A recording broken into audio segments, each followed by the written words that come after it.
halo Yesu ashimwe cyane bakunzi ba Madrine Mando nongeye kubasuhuza mu izina rya data wa twese n'iry'umwana n'iry'umwuka wera. Ndishimye cyane ndabashuhuje mwese ndabayambiriye, nishimiye kongera kubabona nyuma y'igihe kirekire. Ni ukuri kandi Uwiteka Imana ashimwe kubarinda natwe akaturinda. Nishimanye n'abishimye kandi mboneyeho n'umwanya wo gukomeza abari mu bibazo, ababuze ababo. Uwiteka Imana bakomeze, ntabwo byoroshye muri iyi si niko bimeze, ariko Uwiteka Imana bihanganishe, abafata amaboko bakomeze, abahe n'imbaraga z'umutima. Nongeye gushima Imana rero ko ngarutse, ni ukuri ndamahoro. Igihe cyari kibaye kirekire ariko nuko nguko byagenze. Mu byatubujije byatumye tubura cyane harimo n'imbaraga z'umutima. Ntabwo byari byoroshye. Iyo unyuze mu bihe bikomeye byo kubura umuntu,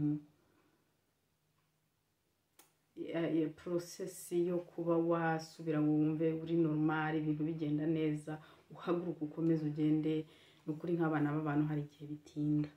Ndatekereza ko rero natwe uko byagenze bisa nk'ibitinda, ariko turi amahoro, tumeze neza. Uwiteka Imana yakoze imirimo, yakoze ibikomeye.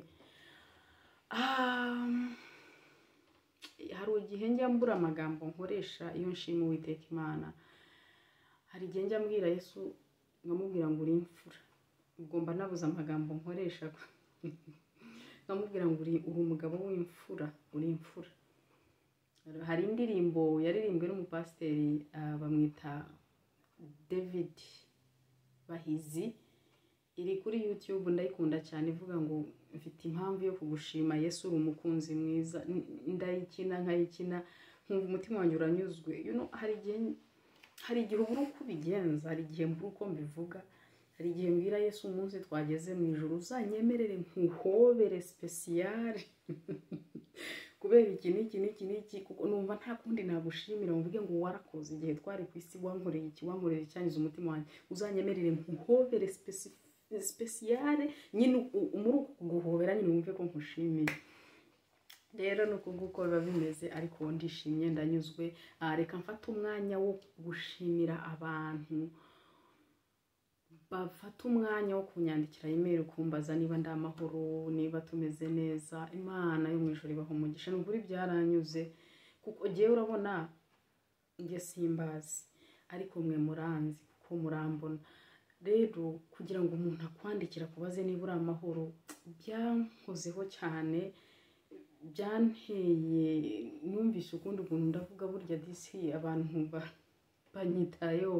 Burya hari umuntu wicara agatekereza atari ku muntu ko twamuvuze yagiye. Imana yo mu ijuru ibaha umugisha. Namwe abatarabikoze kunyandikira ariko mukantekereza, mukanansengera, mugasubirayo mugasura, kuko mu by'ukuri hashize igihe. Uwiteka Imana abaha umugisha pe, abaha umugisha mwinshi kandi munini. Nagarutse rero ngarukanye byinshi, ubuhamya bushya n'ubwa kera ngiye gutangira kugira ngo nongere mbupange mbushyire hamwe, kuko iyo ugiye usanga video zibaye nyinshi za kera ziba zitakigaragara, bigusaba kubuzi titire kuyandikamo. Rero ndumva Imana imaze igihe binshyira ku mutima, nuko nari yegeranya ngo mboneke neza, ariko biraza gukorwa mu izina rya Yesu, kugira ngo ubwo buhamya n'utarabwumvishe bwose mu Kinyarwanda, ntabwo nzajya nshyira no mu Cyongereza, ni mu Kinyarwanda gusa, ibice byinshi bigufi, ariko kugira ngo byose byumvikanire hamwe. Hanyuma rero uyu munsi mfite ijambo rigufi cyane Imana yanshyize ku mutima gusangira namwe. Navuga ngo ni ijambo message yo ku isabukuru. Ejo yari isabukuru yanjye y'amavuko. Ndanyuzwe rero, ndishimiye. Uyu munsi niriwe nambaye ingofero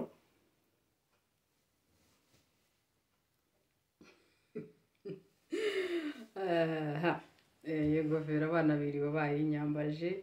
nuko ariko turishimye turanezerewe, Uwiteka Imana yakoze imirimo n'ibitangaza. Reka rero dusenge twambaze Mwuka Wera mbere yo kusangira rino jambo. N'umurongo umwe gusa wo muri Yesaya 54, turasoma kuri 14 na 15 ngira ngo. Uwiteka Imana Nyiringabo, izina rya Yesu Kristo w'i Nazareti, nshimiye izina ryawe ryera, nshimiye ineza yawe Mana ko nongeye kugaruka hano ndi amahoro. Data Nyirimpuhwe, ndagushimye ko warinze abantu bankurikirana, ndagushima ko nanjye wandinze ugaturindana n'abacu. Icyubahiro nikikugarukire Mana. Rero mpagaze hano kuri iri jambo nshyize ku mutima je, ntago nzi kuvuga, sinzi gusobanura, nta nicyo nashobora Mwuka Wera w'Imana atari wowe. Reka rero mbuzizwemo abari wo ugaragara, bari wo gusobanura, kandi iri jambo Mana rihembura imitima yacu. Icyo wateguye ko tumenya, ko tunumva muri iri jambo Mwana, aba ari cyo twumva mu izina rya Yesu Kristo w'i Nazareti. Kirogoya zose ndajinanije mu izina rya Data wa twese n'iry'Umwana n'iry'Umwuka Wera, nsenze nizeye, amen. Yesaya 54 ku murongo wa 14 haravuga ngo, uzakomezwa no gukiranuka, agahato kazakuba kure kuko utazatinya, uzaba kure y'ibiteye ubwoba kuko bitazakwegera.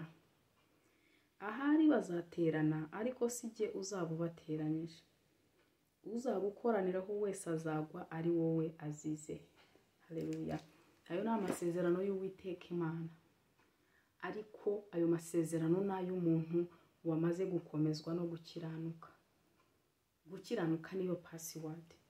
Gukiranuka, uzakomezwa no gukiranuka. Ni ukuvuga ngo ari nta gukiranuka nta gukomera. Ubwo burinzi bwose Uwiteka arimo gusezeranya, arabusezeranya n'umuntu wakomejwe no gukiranuka. Ahari bazaterana, baraterana byo pe, ibyo nta wabitindaho, baraterana, buri muntu wese agira abamuteraniraho, ariko bagwa ari wowe bazize kandi utanabizi ko baguye, kubera ko Uwiteka Imana ari budiringa nabo, kubera ko wakiranukiye Imana, wayibaye imbere. Gukiranukira Imana ni ibintu byinshi cyane. Ni ukugenda umuntu atunganya imbere y'Imana. Ese umuntu agenda gute atunganya imbere y'Imana? Ko ari byinshi, ni ibiki bisaba, umuntu agenda ate, ni birebire. Ariko ikintu Imana ishaka ni uko twemera ko turi abanyabyaha, tukemera ko twayibabaje, tukihana, tukagenda imbere yayo dutunganye, tukababarira abadukosereza. Reka dusome Abaroma twihuse. Ndumva Abaroma 12 habisobanura, hari ibintu hasobanura. Abaroma 12 ku murongo wa 5 ngira ngo, cyangwa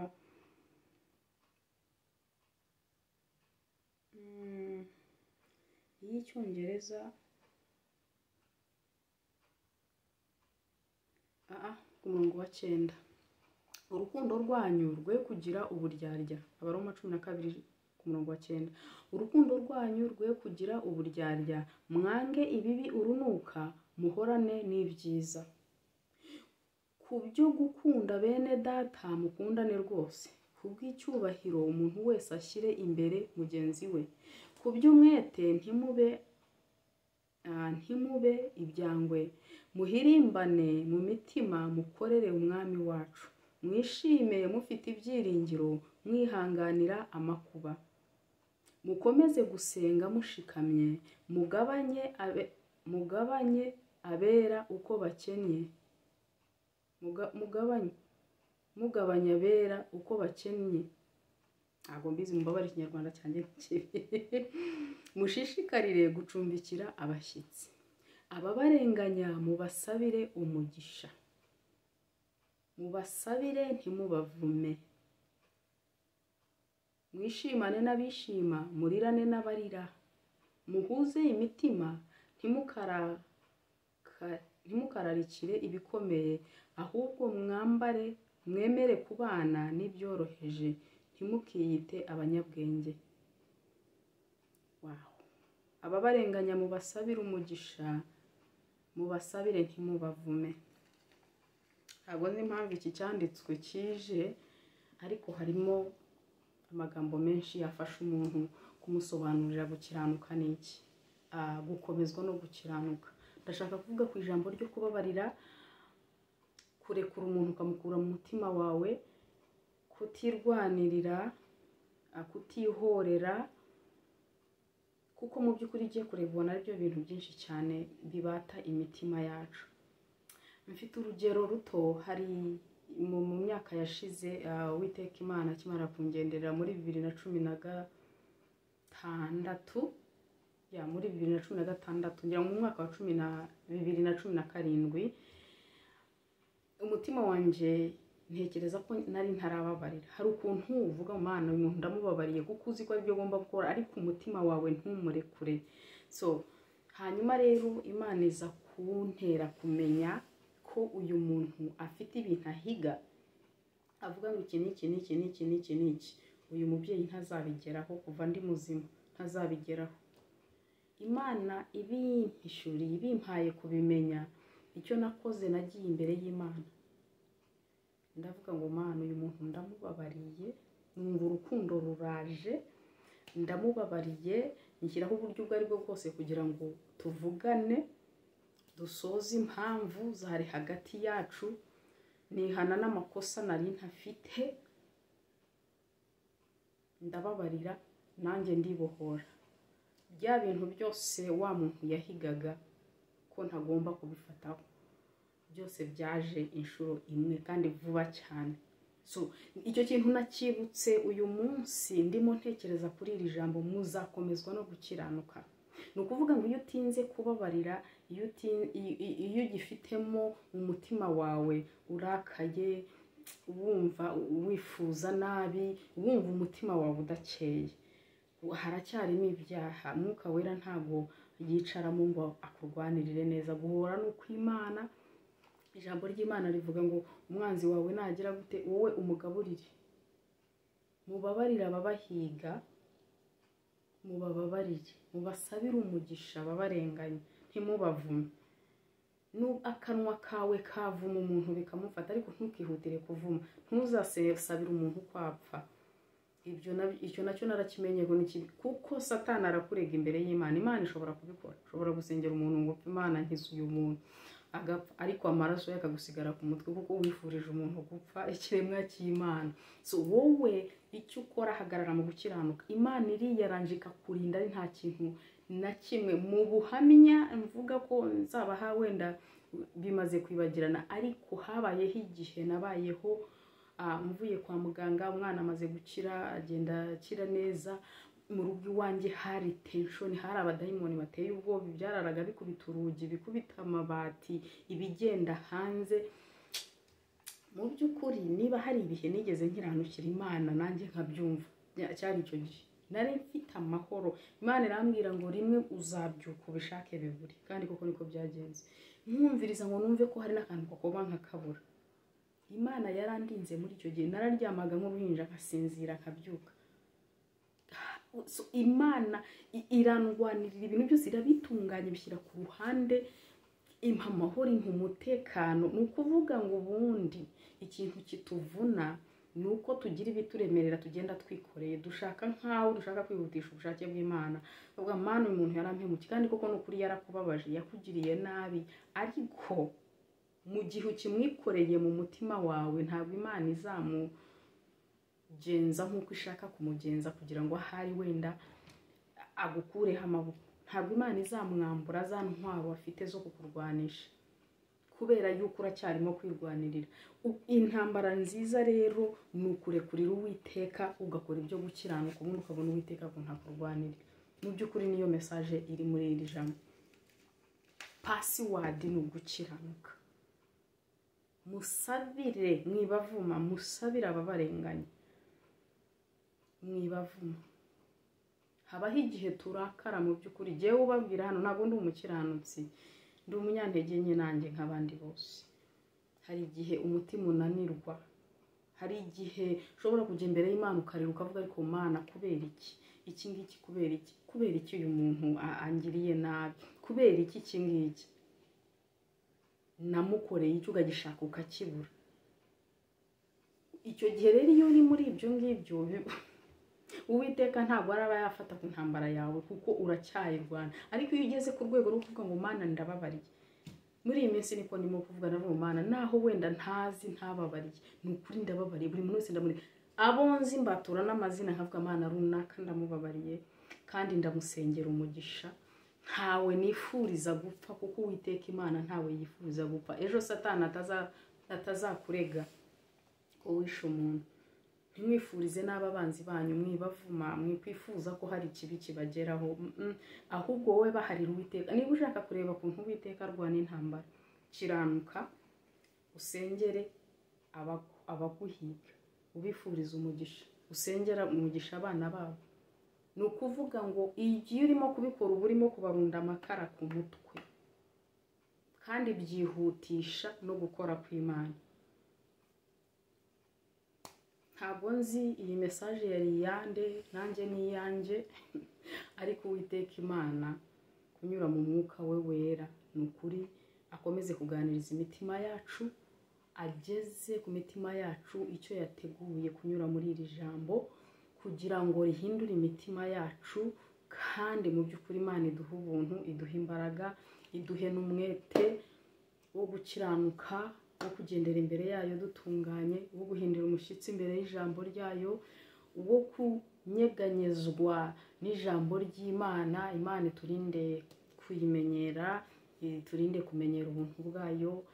Imana yo mu ijuru duhe gukiranuka, kuko udakiranuka ntazabona mu maso h'Imana. Ibindi byose twabikora, imirimo twayigira, ariko imirimo izaherekeza abera, ntabwo ari yibandikisha mu gitabo cy'ubugingo. Gukiranuka byonyine, gukiranuka, umutima ukiranuka niwe uzabona Imana. Uwiteka Imana rero abampera umugisha, ni ukuri turi kumwe. Shalom shalom shalom shalom.